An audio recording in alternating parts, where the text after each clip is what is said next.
Sejumlah kecurangan pemilu yang terjadi di beberapa tempat di TPS pada 14 Februari lalu. Mulai dari surat suara yang tercoblos hingga dugaan penggelembungan suara di Sirekap milik KPU. Ini semuanya? Ya.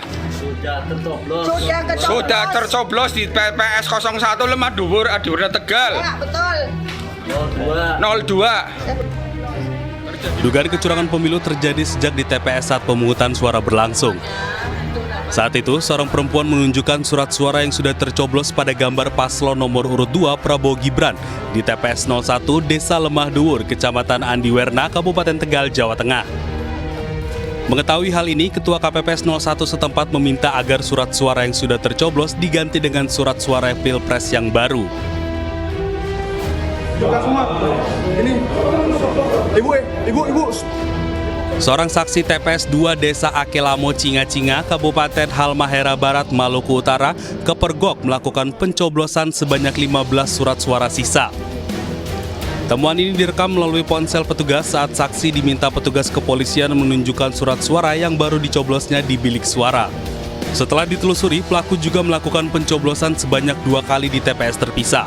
Pelaku tak sendiri, ada 2 saksi lain yang melakukan hal yang sama. Ironisnya, mereka membawa masing-masing 15 surat suara sehingga total suara yang dicoblos ketiganya sebanyak 45 suara. Dugaan penggelembungan suara diketahui dari sistem informasi rekapitulasi atau Sirekap. Terdapat perbedaan suara dari TPS 02 Desa Kenteng, Kecamatan Toroh, Grobogan, Jawa Tengah, dan yang diunggah di Sirekap milik KPU. Dugaan kecurangan ini pun viral di media sosial. Pemirsa, Kementerian PPN Bappenas mulai menyusun program makan siang dan susu gratis bagi anak sekolah. Program ini diusung pasangan Capres-Cawapres nomor 2 Prabowo Gibran.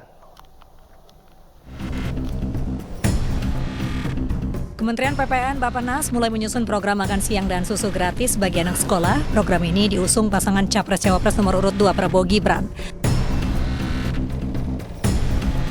Menteri PPN Kepala Bappenas Suharso Mono Arfa menyebut rencana kerja pemerintah yang sesungguhnya baru akan muncul setelah pengumuman resmi dari KPU. Ya, memang harus memasukkan program-program ikonik dari presiden terpilih. Tentu saja itu diperhitungkan dan Bappenas sedang menyusun itu. Karenanya RKP yang sesungguhnya mungkin akan muncul setelah pengumuman secara resmi dari KPU. Sejauh ini pasangan Prabowo Gibran memang unggul dihitung cepat atau quick count pemilu 2024.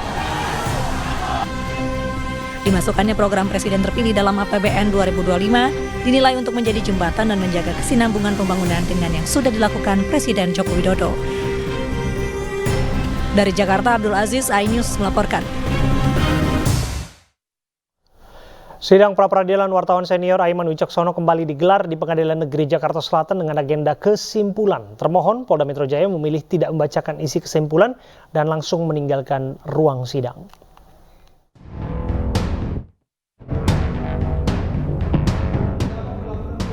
Pengadilan Negeri Jakarta Selatan kembali menggelar sidang pra-peradilan dengan pemohon wartawan senior Aiman Wicaksono dan termohon Polda Metro Jaya. Agenda siang hari ini adalah pembacaan kesimpulan dari masing-masing pihak. Termohon Polda Metro Jaya memilih tidak membacakan isi kesimpulan dan langsung meninggalkan ruang sidang. Sementara kuasa hukum Aiman membacakan 5 poin utama untuk pembuktian. Mereka menilai penyitaan ponsel Aiman saat diperiksa sebagai saksi dalam kasus dugaan polisi tidak netral di pemilu cacat hukum alias tidak sah. Adapun sidang putusan pra-peradilan ini akan digelar pada Selasa besok. Dan kami juga diperkenankan oleh Hakim Tunggal untuk membacakan kesimpulan.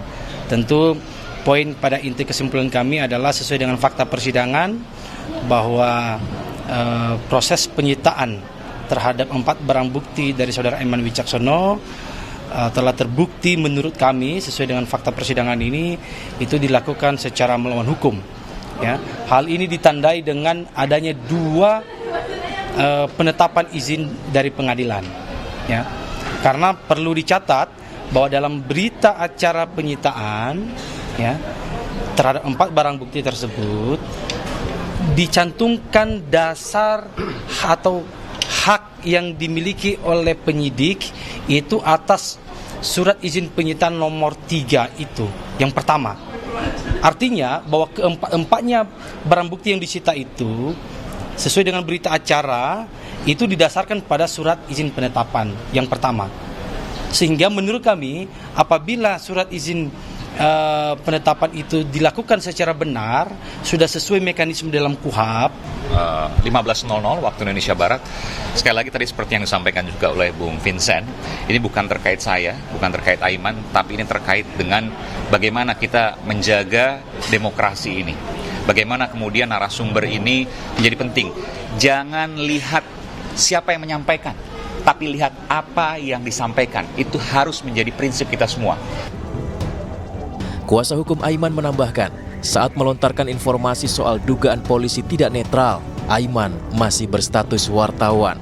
Sehingga Aiman dilindungi Undang-Undang Pers. Mereka menyayangkan polisi tetap mengejar identitas narasumber yang memberi Aiman informasi, sampai menyita ponsel dan akun media sosial milik Aiman. Ratusan warga menyerbu paket sembako murah di kantor Kecamatan Kebonjeruk, Jakarta. Warga rela antre demi mendapatkan paket sembako murah seharga Rp100.000 karena tingginya harga bahan pokok saat ini.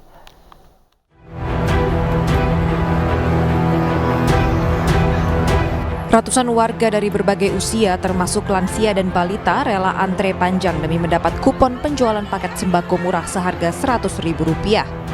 Sejumlah warga bahkan sempat terlibat cekcok akibat saling menyerobot antrean.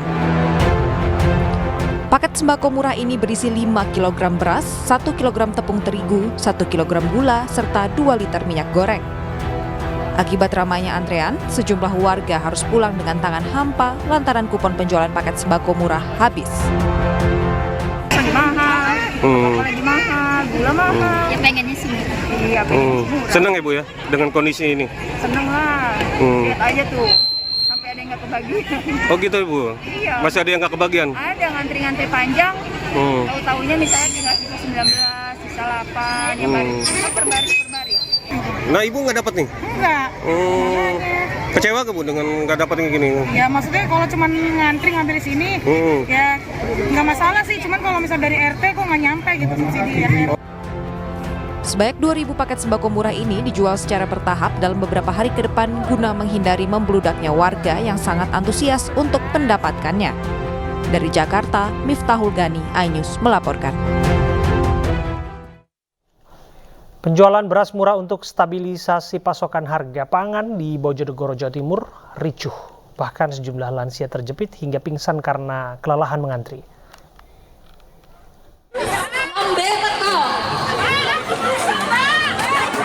Inilah antrian warga saat berusaha membeli beras murah di halaman kantor Bakor Wil Pemprov Jawa Timur, Jalan Pahlawan, Kota Bojonegoro, Senin siang.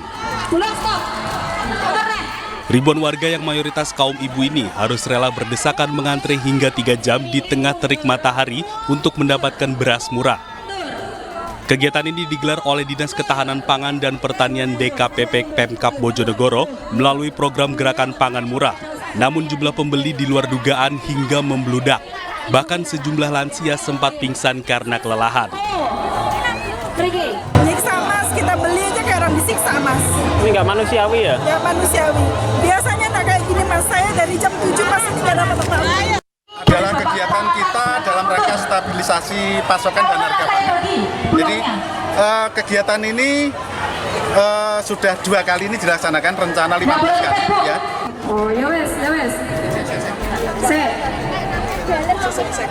Membludaknya warga ini di luar perkiraan karena sebelumnya program serupa yang digelar di Kecamatan Purwosari tidak sampai ricuh.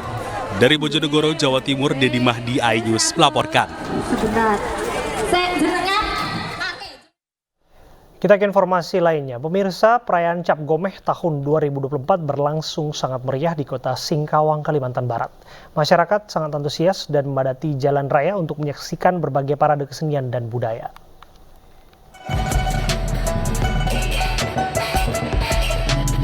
Cap Gomeh dirayakan sangat meriah di kota Singkawang, Kalimantan Barat. Masyarakat memadati jalan raya untuk menyaksikan parade Cap Gomeh 2024. Menparekraf Sandiaga Salahuddin Uno mengapresiasi kemeriahan Cap Gomeh yang mampu menjadi daya tarik wisata di Kalimantan Barat. Di Kalimantan Barat berarti magnet Kalimantan Barat sebagai daya tarik wisata Nusantara ini sudah sangat bisa kita rasakan, terutama dengan Festival Cap Gomeh yang berhasil menembus top 10 karisma event Nusantara. Dalam perayaan Cap Gomeh 2024, Menparekraf juga menyempatkan diri mengunjungi Vihara Dewi Kuan Im di kota Singkawang. Dalam kesempatan ini, Sandiaga mencicipi makanan khas Singkawang dalam acara Food Fair Cap Gomeh, serta menyaksikan proses lelang. Dari kota Singkawang, Kalimantan Barat, Rizky Kurnia, iNews melaporkan.